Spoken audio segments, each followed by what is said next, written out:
Has that ever happened to you? You're in a dinking war with your opponent and then he speeds it up, hits you right in the chest. It's frustrating, right? So if your opponent ever speeds the ball up at you, there's two things you can do. One, you can reset the ball with the block, or two, you can do the offensive move and counter the ball with more speed back at them, which I think is the better move. So as long as you're anticipating the shot, it can be hit every single time. You just have to know it's coming and be ready for it. I'm gonna give you some body mechanics that you need to be doing to make sure you hit the shot well. I'm gonna give you some drills later on in the video to show, to help you with your hand speed. So to hit a good counter, there's 4 steps to it. The first step is gonna be your body position. You're gonna wanna have a wide stance, you're gonna wanna have your knees bent, and you're gonna wanna have your paddle up. So a lot of people like to prefer to have their backhand facing the net. You can. I prefer to almost keeping it perpendicular to the net. That way, if it comes to my backhand or my forehand, I'm ready to counter. So I'm keeping my legs apart, I'm staying low, keeping the paddle up at chest high in between, and then I'm ready to counter as he hits a speed up. So as you see, body position, my legs were wide. That way, if my legs are like this and he hits it at me, I'm either gonna lose balance and I'm not gonna have control over it. And if I'm standing too high, I'm gonna be hitting balls that are gonna go out. I wanna be low, I wanna keep the paddle in front of me, knees bent, be stable.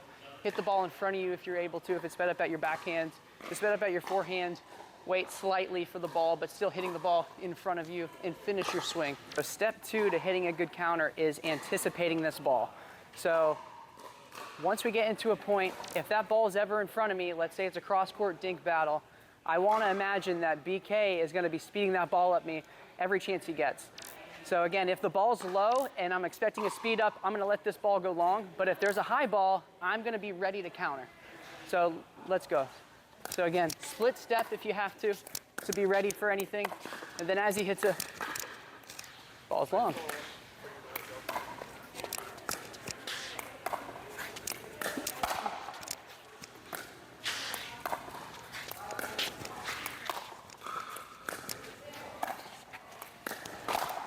So an important part about anticipating the speed up at you is noticing when the speed up might happen. So again, like I was saying, if the ball's real low, he's just doing his normal swing motion, that's probably gonna be another dink.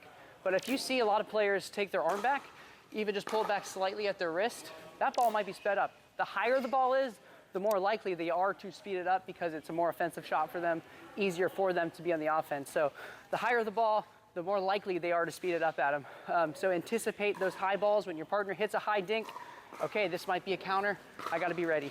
So step 3 is actually hitting through the ball. So when the speed up happens and the ball is coming at you, like I said, you don't wanna punch and stop. This shot, if you have even just the slightest off angle, that ball is blasted through the ceiling. If that's even just too low and you stop, that ball's into the net. So when you're swinging through the ball, you want to imagine gripping the ball, going through the ball with topspin on both sides. So I know it's not a lot of time, you'll get better as you start practicing this, but you want to brush through the ball on each shot you hit. Now there's 2 types of counters. The first type is a punch. So a punch has very little follow through. You hit the ball and you stop. The paddle stops. It's very inaccurate, but it's fast. The ball shoots through the court. Not a lot of spin, but it's hard to control it. I prefer swinging through the ball on your counters, imparting your own spin, keeping the ball on the face of the paddle longer. So the 4th step in hitting a counter is after you hit the counter, coming back to neutral and being ready for the ball to come back. The point is never over. It should always be in your head, the ball is not done. You've not won the point. This ball is gonna set me up for my next shot, which is gonna set me up for my next shot, which is gonna set me up for my next shot. Play the point out, don't try and win the point. Keep going. And so after you hit the counter, you're ready for the next one. You're ready for the next one. Constantly. That's the most important part of the game. The better players you play, the ball's gonna come back. Your counters are gonna come back. Be ready for it and keep going. So in today's video, we learned how to hit a proper counter. Again, have a wide stance, it's your body position, it's anticipating their speed up, it's swinging through the ball, and then it's coming back to a neutral position. So this is gonna help your game. This is gonna help you build confidence at the kitchen. Most of the game is spent at the kitchen. You wanna be confident here. When I first started playing, I was so worried I was gonna get hit in the face by a ball. Now I want them to speed the ball up me so I can hit it back at them harder. This technique of countering is very useful, especially at that higher level, especially just in terms of building confidence at the kitchen. So I hope you guys like this video. Take what you learned out in the courts. Like and subscribe, Cliff Pickleball, and we'll see you next time.